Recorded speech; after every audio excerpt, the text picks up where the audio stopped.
Want to get personal with finance today? I'm excited to share with you what I call the 1-2-3 practice model of personal finance. Yes, it's as simple as it sounds, and it's going to make a big impact on your finances. So let's get started.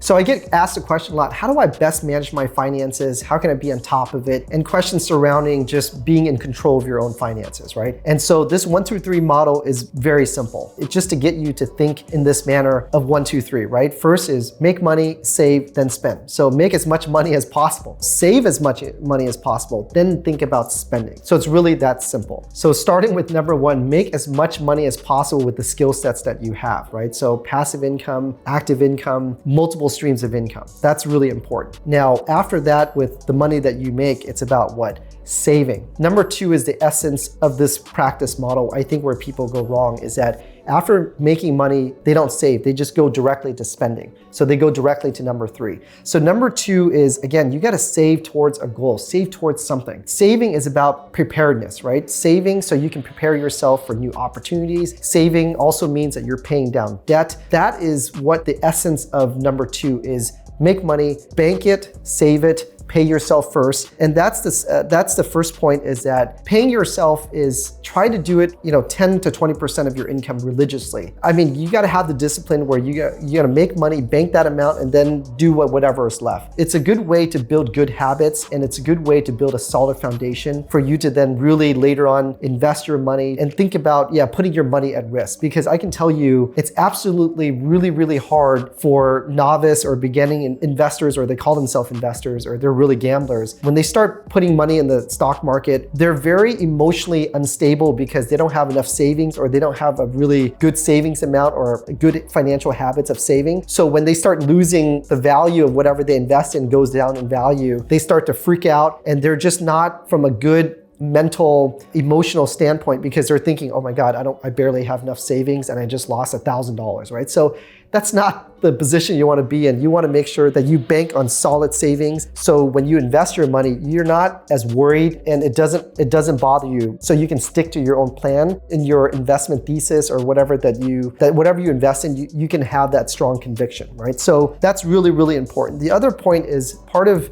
paying yourself first is really investing in yourself. And what I mean by that is acquiring new skills. When you acquire an additional skill, rather that's something relating to your dream career or the career that you want to be in, it doubles your chance of succeeding. So like, for example, for myself, I religiously invest in myself. That is literally a religion, is what I practice, and I do not deter from it.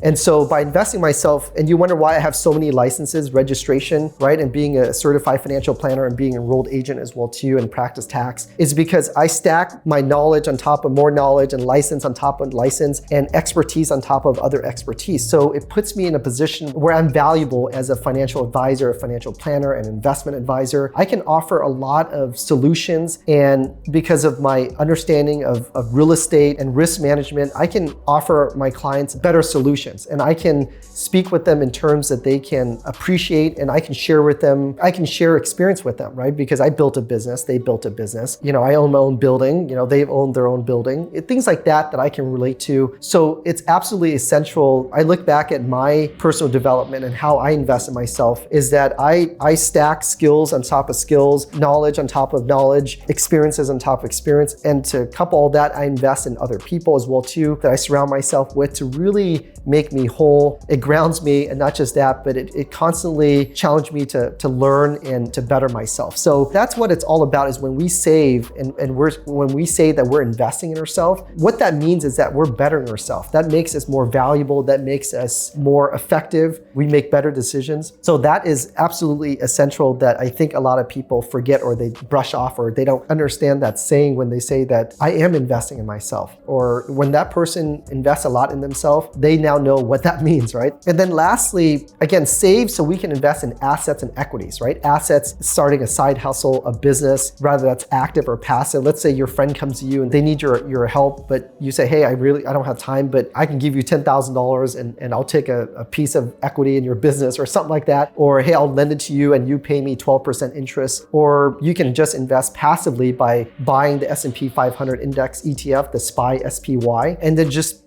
invest in it automatically every other week, or weekly, bi-weekly, or once a month whenever you get paid. Do it passively, so you just ride the market. So the market goes up, you're also making money, and the market goes down, you're losing some money, but it doesn't matter because you're consistently buying more into the market. Because over time, if you look at the stock market, or specifically the S&P 500, look at it over 10 years, 15 years, 20 years, it's gone up. Oh my gosh, it's average it depends on what data points you're looking at, but it's basically more than 10% compounding a year. That's powerful. So again, it's investing in yourself, it's investing in assets, it's investing in things that will make you, at the end of the day, your net worth, who you are, more and more valuable. So that is absolutely essential. So that's point 2. And then point 3, spend. I mean, happily spend. I'm not saying it's like these dieting plans, right? Where they tell you don't eat nothing basically, right? And all you do is exercise, or they limit your eating. No, if you sleep right, if you exercise right, then you can eat basically whatever you want basically, right? So it's kind of those things where you can buy that crazy liability that is a fancy car or whatever it is, go have at it. But again, once you have savings and you have things that you can bank on, you have assets, you have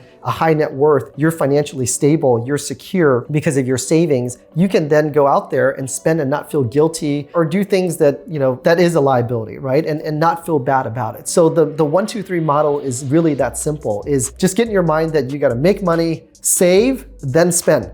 Don't make money, spend, and then try to save whatever is left behind. You got to be very conscious, purposeful. Again, your time and money is the most valuable thing. So you got to make sure that you are always saving and investing that time and money, right? Always think in that regard. When, like this year, I've been blessed with, a lot more money because my investments have yielded, a greater return than I expected. So what do I do with that? I bank more. So overall, that increases my net worth, but overall, it makes me feel good because I have my finances together. I don't worry about my debt. It just helps with my mental well-being as well too. So anyway, so that's a simple model that I hope you practice as well too. As easy as 1, 2, 3. Again, make as much money as possible, save, right? Have that discipline to save, and then spend. And happy spending as well too. So with that, I hope you liked this video. Please like, subscribe, and I'll see you in the next one.